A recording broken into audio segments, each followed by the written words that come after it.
Assalamualaikum warahmatullahi wabarakatuh. Kami dari kelompok 1 yang beranggotakan Amaliyatus Sholihah dan Ummi Fadilatul Jannah akan menjelaskan ilmu tasawuf mengenai yang pertama, objek ilmu tasawuf, kedua, sumber dan dasar tasawuf, yang ketiga, hubungan ilmu tasawuf dengan yang lainnya. Objek ilmu tasawuf dimulai dari perbuatan hati dan panca indera yang ditinjau dari segi penyuciannya. Dalam penyucian hati manusia itu sangatlah penting karena tanpa tasfiyat al-qalb, penjagaan hati, manusia tidak bisa dekat dengan zat yaitu yang maha suci. Sumber dan dasar ilmu tasawuf. Sumber ilmu tasawuf berasal dari Al-Quran dan Sunnah Rasulullah SAW, serta asar-asar bidah yang berarti tradisi yang sudah baku dari umat-umat pilihan di masa yang akan datang. Sebaliknya mengenai ajarannya, itu sangat bertentangan dengan Al-Quran ataupun As-Sunnah. Apabila kita mengkaji Al-Quran secara tematik, pasti kita akan menemukan peta ayat secara dohir ataupun jelas, seperti mengenai ayat tentang teologi, fikih, tasawuf, falsafah, dan seterusnya. Dari pendekatan semacam itulah, ulama bisa melahirkan sebuah ilmu, yaitu ilmu tauhid, ilmu fikih, falsafat, dan lainnya. Al-Quran memiliki sumber dan dasar tasawuf dilihat dari 4 segi diantaranya. Yang pertama, Al-Quran memiliki gambaran penuh tentang kehidupan tasawuf dan merangsang kehidupan sufi. Yang kedua, Al-Quran juga sebagai sumber dari konsep-konsep yang berkembang di dalam dunia tasawuf itu sendiri. Yang ketiga, Al-Quran banyak sekali yang membahas mengenai hati dan perasaan dengan membentuk, mempengaruhi, dan mengubah manusia dengan bahasa hati maupun bahasa sufi, sehingga manusia memiliki kepribadian sufi yang menyatu di dalam dirinya secara harmonis dan mempunyai perasaan dekat, takut, dan cinta pada Tuhan, sehingga tergetar hatinya saat mendengarkan ayat-ayat Al-Quran. Oleh karena itu, Al-Quran dinamakan sebagai sumber dari metode tarekat. Yang keempat, Al-Quran juga sering menggambarkan Tuhan dengan gambaran yang hanya didekati secara tepat melalui tasawuf. Ayat mengenai tasawuf itu tidak lepas dari Al-Quran, seperti Allah menciptakan manusia dengan yang sangat sempurna sebagai khalifah di muka bumi, yang bertujuan untuk beribadah hanya kepadanya. Allah Subhanahu wa Ta'ala berfirman, A'udzubillahi minasyaitonirrajim. Bismillahirrahmanirrahim.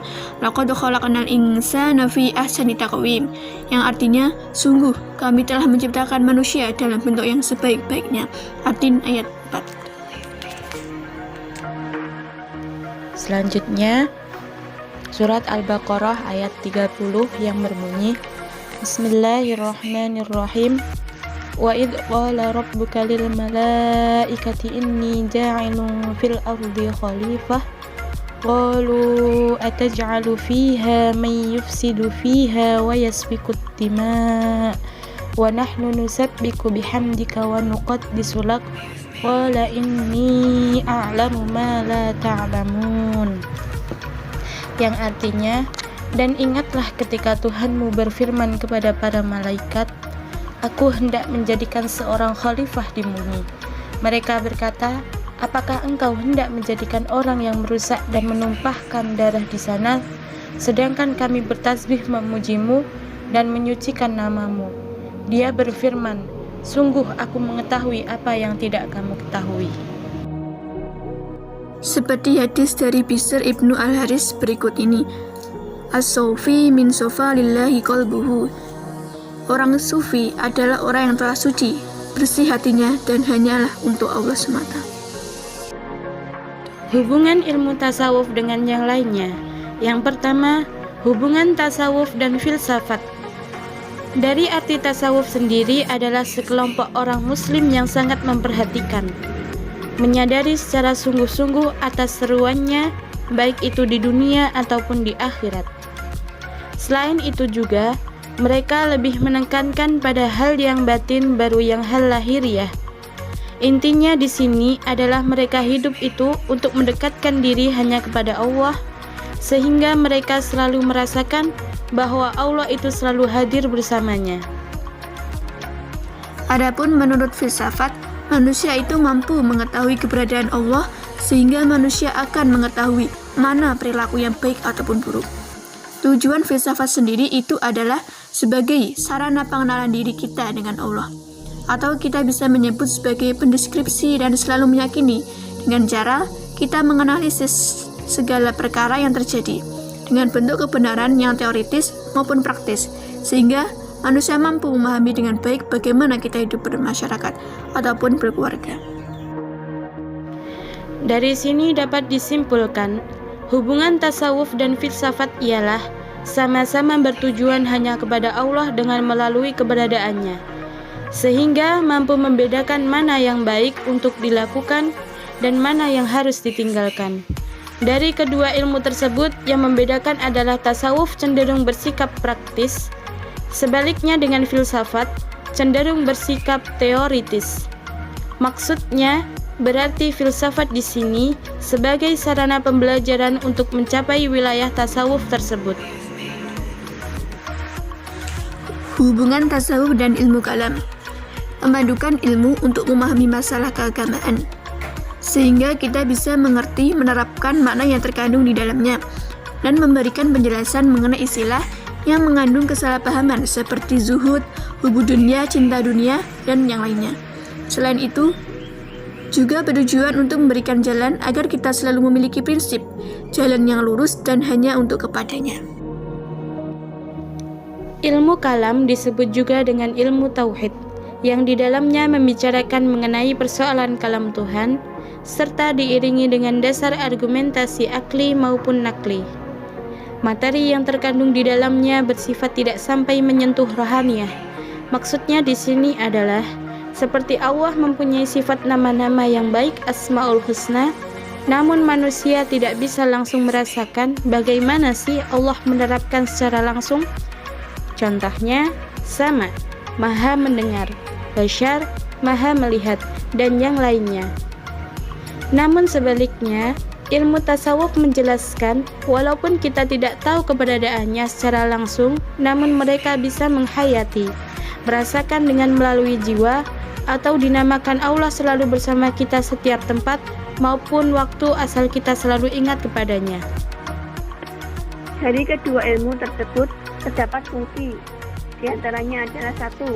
Sebagai wawasan spiritual dan sebagai pemahaman kalam, serta sebagai penghayatan yang mendalam dari hati dan disesuaikan dengan perilaku sehari-hari.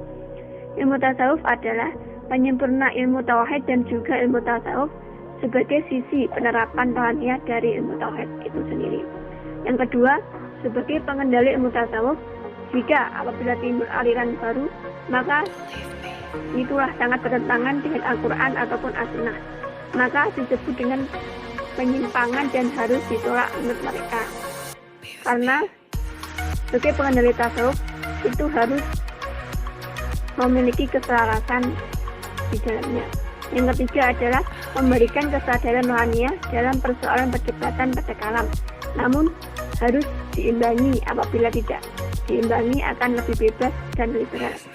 Namun ilmu tasawuf berfungsi untuk memberikan muatan rohaniah, sehingga ilmu kalam tidak terkesan cuma dialektika yang kurang dari penghayatannya dalam menggunakan hatinya. Yang ketiga, hubungan tasawuf dengan ilmu psikologi. Di dalam ilmu psikologi terdapat ilmu mengenai kesehatan mental. Nama lain dari kata mental sering digunakan sebagai nama kepribadian dari semua unsur jiwa, baik itu pikiran, sikap, dan perasaan. Keseluruhan unsur jiwa yang membentuk dinamakan corak perilaku tindakan, dengan cara menghadapi sesuatu yang menekan perasaan, baik itu mengecewakan ataupun menggembirakan, dan yang lainnya. Objek bahasan ilmu jiwa sendiri adalah dari mental yang sehat dan yang tidak sehat. Kajian ilmu jiwa mengatakan bahwa mental yang sehat itu akan merasakan kebahagiaan, merasa dirinya bermanfaat, dan dapat menyesuaikan keadaan sehingga terhindar dari rasa perilaku yang tidak baik ataupun tercela. Sebaliknya, dengan mental yang tidak sehat itu akan melahirkan sebuah rasa yang tidak nyaman dan tidak menyenangkan di dalam kehidupannya. Di dalam ilmu tasawuf juga terdapat bahasan mengenai jiwa berupa jasmani. Para sufi melihat bahwa hubungan perilaku manusia dapat memunculkan jiwa, sehingga bisa membentuk perbuatan. Perilaku ataupun akhlak seseorang itu dilihat bergantung pada jenis jiwa yang berkuasa di dalam dirinya, sehingga ilmu tasawuf lebih berfokus pada kebersihan jiwa dengan melalui pendekatan diri kepada Tuhan melewati berbagai peribadatan. Sedangkan psikologi sebaliknya dengan yang lebih menggunakan teori dan berbagai solusi di luar konteks ataupun dzikir yang bisa dinamakan dengan konsultasi. Terima kasih. Sekian penjelasan dari kami yang berisi mengenai objek, sumber, dasar, dan hubungan ilmu tasawuf dengan yang lain.